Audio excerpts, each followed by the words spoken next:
Pemakaman jenazah Brigadir J yang dilakukan secara kedinasan menuai pro dan kontra. Kuasa hukum istri Irjen Verdi Sambo menyebut pemakaman itu tidak layak karena Brigadir J diduga melakukan perbuatan tercela.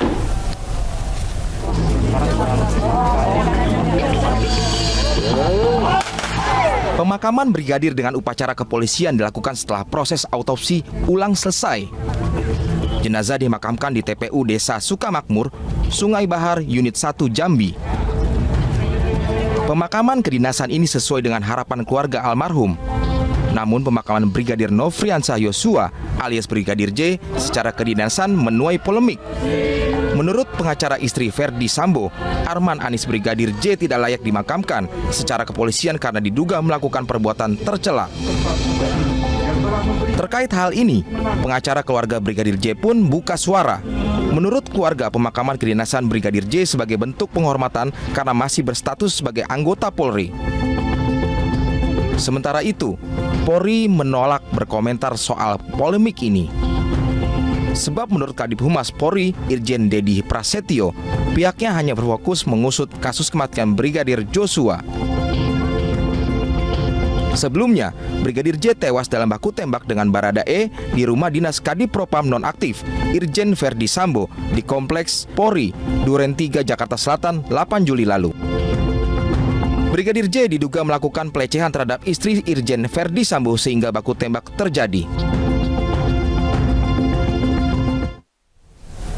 Ya, benarkah Brigadir J tidak layak dimakamkan secara kepolisian karena diduga melakukan pelecehan terhadap istri Kadif Propam nonaktif Polri Irjen Verdi Sambo? Untuk membahasnya sudah bergabung bersama kami kuasa hukum istri Irjen Verdi Sambo Patra M. Zain dan kuasa hukum keluarga Brigadir J Mansur Febrian. Selamat sore Bapak-bapak. Selamat sore, Selamat sore, ya. Pak Patra. Ya, kami akan bertanya ke Pak Patra terlebih dahulu. Pak Patra, tim kuasa hukum menyayangkan pemakaman Brigadir J secara kedinasan. Bagaimana penjelasan lebih lanjut atas hal ini, Pak Patra?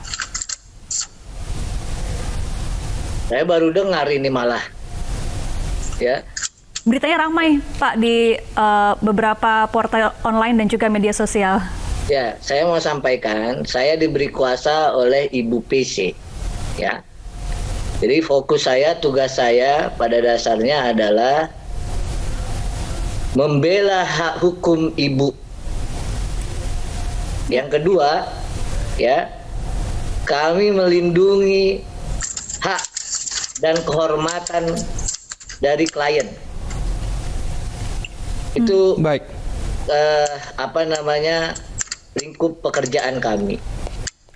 Baik, lalu tanggapan dari istri Pak Sambo terkait pemakaman Brigadir J secara kedinasan kepolisian ini seperti apa? Dan benarkah mungkin agak tersinggung karena ini kasusnya masih bergulir, dugaan pelecehan namun dimakamkan secara kepolisian? Ya. Pak Patra. Jadi begini, ya, benar bahwa ya klien saya itu melapor dugaan tindak pidana asusila. Itu yang dimuat, dicantumkan di LPB 1630-7-2022 SEKT. Itu benar, ya. Nah, setahu saya prosesnya berjalan. Ya. Dan ini sama sekali ya permintaan, ya, jadi tidak ada ditutup-tutupi, ini permintaan klien untuk dilaporkan ke polisi. Kenapa? Karena permintaan ini tentu saja akan dilakukan penyelidikannya, ya. Kalau untuk proses penyelidikannya itu tentu kita menunggu hasil dari proses dari pihak penyidik kepolisian, bahwa nanti ternyata pelaku atau penetapan tersangkanya sudah meninggal dunia, maka kita mengacu pada pasal 77 KUHP, kewenangan menuntut pidananya hapus jika tertuduh meninggal dunia, atau kita pakai pasal 140 KUHP, penuntut umum menghentikan penuntutan, begitu, ya. Tetapi ya boleh ditanya sama dokter, profesor atau penyidik. Ketika ada laporan, polisi tetap wajib melakukan penyelidikan, bahkan ya sampai tingkat penyidikan, karena kita harus tahu benar nggak ini laporannya. Begitu. Nah, yang pasti yang saya mau sampaikan, klien saya itu sekarang sudah dalam tahap konseling, ya, karena sudah dibentuk tim psikolog yang berasal dari APSIFOR. Baik. APSIFOR ini Asosiasi Psikologi Forensik Indonesia, ya. Jadi kalau balik ke pertanyaan yang sebelumnya, ya, tentu fokus kami adalah memberikan keterangan dalam proses hukum, bukannya mikirin komentar itu. Baik. Baik, kalau Bang Mansur seperti apa tanggapannya? Ternyata memang secara kuasa hukum ini ada yang menyatakan keberatan dan ada juga yang bagiannya fokus untuk mengurusi kasus yang sedang berlangsung. Kalau Bang Mansur seperti apa tanggapannya mengenai hal keberatan dimakamkan secara kedinasan kepolisian? Baik, Wilson, terima kasih. Tentunya saya ingin menanggapi terkait pemberitaan ataupun terkait prosesi pemakaman secara kedinasan. Hal tersebut tentunya sudah dipertimbangkan secara matang oleh pihak instansi Polri tersendiri. Kenapa diizinkan ataupun kenapa diberikan prosesi pemakaman secara kedinasan?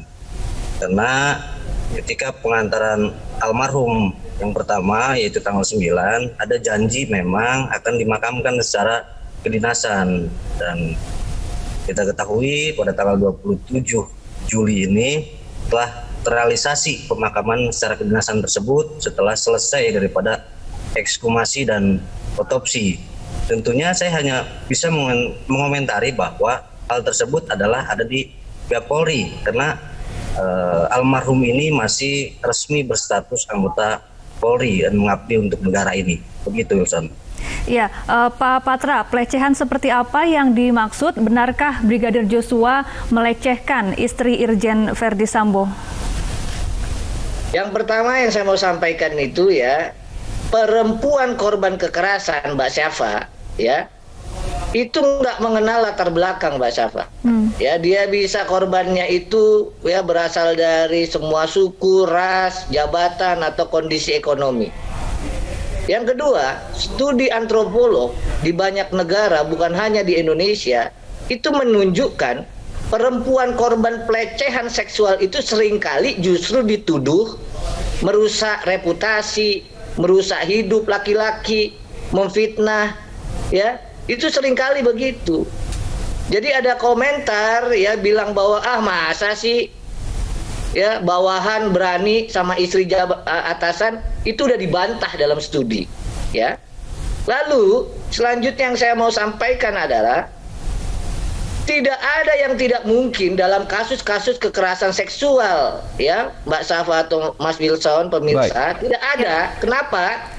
Karena yang namanya kasus kekerasan ini yang paling sering dan paling umum bahkan dihakimi tuh perempuan korban oleh komentar-komentar negatif. Ya, baik. Nah, kalau disampaikan apa benar, ya, sudah kami sampaikan, sudah kami ajukan saksi, kita tunggu nanti proses penyidikannya.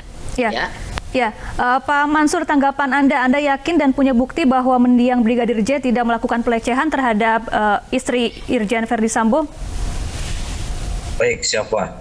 Dalam hal ini saya tidak mau mencampuri daripada apa yang rekan senior saya Bang Patra ini sebagai kuasa hukum Ibu PC. Karena konsen daripada tim kami adalah terkait pelaporan adanya dugaan tindak pidana pembunuhan dan pembunuhan berencana, kemudian penyiksaan yang mengakibatkan daripada matinya orang.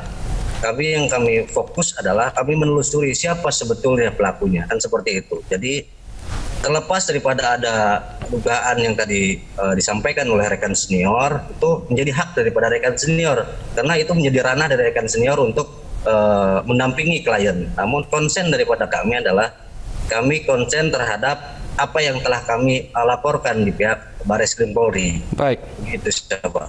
Nah, ini rekan Mansur ini kita senang dengarnya, ya. Tapi ada katanya advokat bilang masa nggak mungkin, ya. Itu yang saya bilang ahli nujum itu, ahli sihir. Siapa, Sekjen? Ya. Nah, jadi begitulah proses hukum. Kita tunggu saja.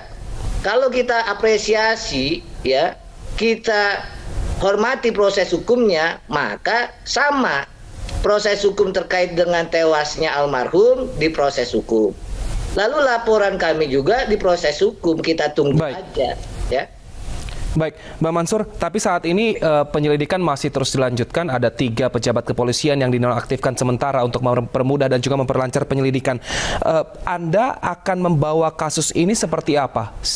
Tadi Anda bilang mencari siapa sebenarnya pelaku, lalu apakah Anda sudah memiliki tujuan bukti-bukti bahwa ternyata Brigadir J tidak melakukan pelecehan seksual terhadap istri Irjen nonaktif Sambo?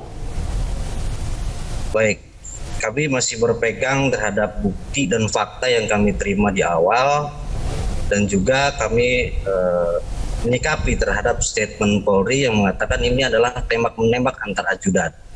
Namun apabila memang tembak-menembak, tentunya luka yang ada di dalam tubuh korban itu adalah luka tembak. Nah, hal ini membuat kami janggal karena ada luka lain terlepas daripada luka tembak tersebut.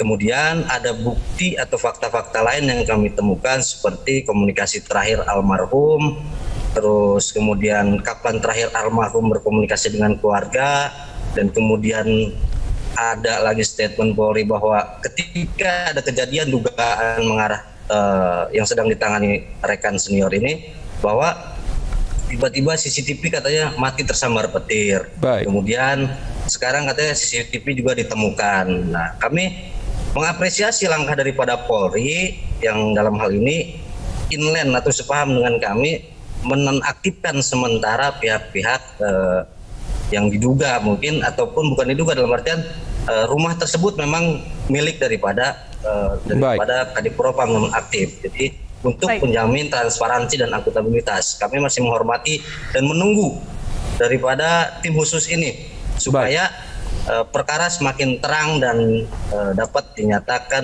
pada masyarakat dan khususnya mendapat keadilan untuk korban, begitu. Baik, kita nantikan seperti apa penyelidikan dari tim khusus. Ya. Baik. Kalau kita sering ya meliput namanya proses persidangan pidana, ya, itu rangkaian peristiwa atau advokat yang sering bersidang itu pasti dakwaannya itu rangkaian peristiwa, ya. Nah, makanya kita itu perlu tahu nanti dan tunggu, ya. Baik. Mengapa kita tunggu bersama Bang Patra. Begitu ya? Baik. Mengapa sampai Baik, meninggal? kita tunggu nanti Apakah hasil ada rangkaian penyelidikan sebelumnya? polisi dan juga hasil autopsi. Terima kasih Pak Patra M. Zain, kuasa hukum istri Verdi Sambo, dan juga Mansur Febrian, kuasa hukum Brigadir J, telah bergabung bersama kami di iNews Sore.